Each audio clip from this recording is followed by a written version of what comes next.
My name's Paul Wesley. That is all. My name is Shawn Christensen. That is all.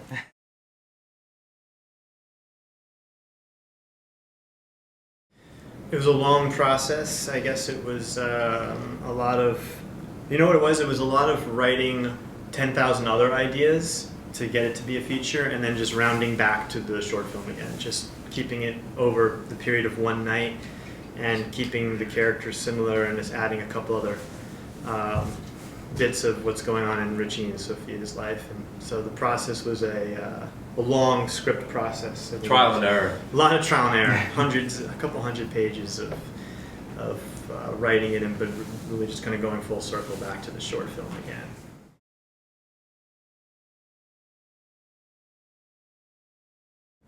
It's an expansion of the first film, and it's its own entity, I guess.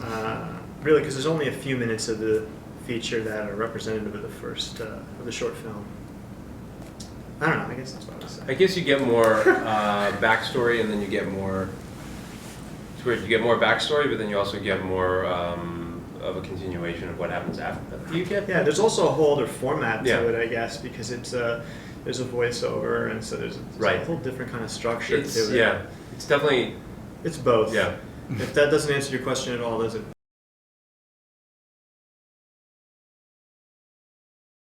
Well, it's like we were talking about this earlier. You know, in a short film, you start out the film with, in your first minute or two, you really have to get your audience involved in the first minute, because you know, whether the film's 10 minutes, 15 minutes, you have to get involved.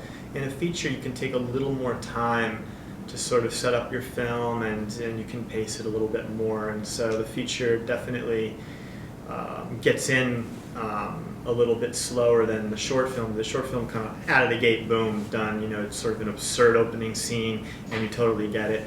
And in the feature, you kind of build a little bit more. You know, so it was. I feel like you could have a little more liberty with shorts. From what I mean, you would know better than me. But for me, I feel like you can have a little more liberty to have less structure, because it can be a little more sort of obscure because it's a short film. Whereas with a feature, I feel like it needs to be a little less vague, because you have 90 minutes to. No, that's a good point. It's a lot tougher to make like an interpretive ending or whatever with a feature film. In a short film, you kind of do that all the time, or you don't have any ending at all. I see in like a lot of short films, but it works. It works. It's supposed to. It's supposed to be that way. So, but I like my short films to have endings now. Yeah, of course. Yeah, I mean. Yeah, yours was pretty conclusive. Yeah, it's conclusive, and then the other short films I did were all sort of.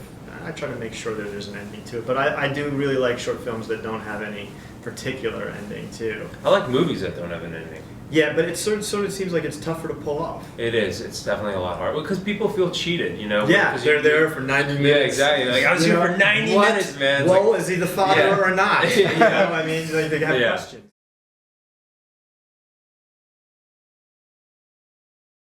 It's kind of like getting the band back together. You know? Yeah. We showed up on set, and it was we just picked up where we left off, you know. And I had to age her up a little bit in this film, because she was 9, or she was 10 in the short film, and she was 11 in the feature, 12. I forget. Well, she's 13 now. And now she's 13, so she must have been 12. And so I had to age up her dialogue and kind of change things around a little bit. But beyond that, it's like she showed up to the set, and it was like, okay, we're just going to do this again. And it's just like, you know, getting the band. It's like a reunion almost. Yeah.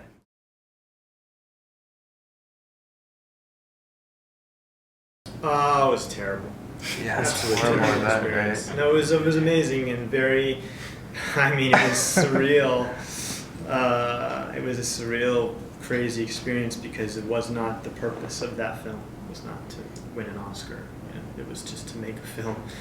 You know. That Tell you what was interesting. Sorry, is that we were developing the feature version, way before it was even nominated. Before it was nominated. And so all of a sudden, this movie is nominated, and all of a sudden it wins, and we were just like, what the hell? Yeah, it was kind of weird. For me, it was kind of. We were developing the script. It was like, oh, the film was in festivals. It was doing well. And we were developing the script. And then it gets shortlisted. It was the first stage. And we're like, oh, it's shortlisted. That's sweet. That's cute. You know? And then it got nominated, and we're like, what's I mean, like, what's happening here? And then we were on the way to the thing I remember was we were on our way to the ceremony, and my producer Damon, Paul produced with Damon. Damon said, "Have you thought of a speech?"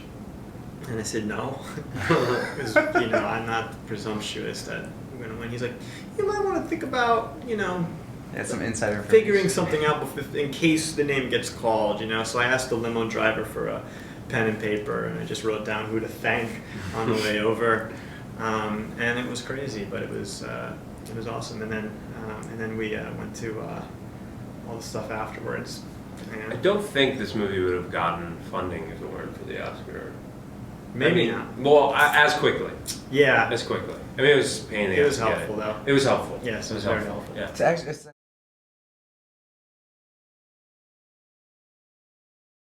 We were at the end of the script stage, and we were getting financing at the time. Right. Mm-hmm. So being nominated was helpful for getting the financing, but I didn't think of a feature when I did the short film. When I did the short film, I was just trying to make a calling card for, to say, hey, I'd like to direct sometime, maybe. This is a little film I'm doing. That was all it was. And then we realized it would be really fun to do this as a feature, kind of after the fact.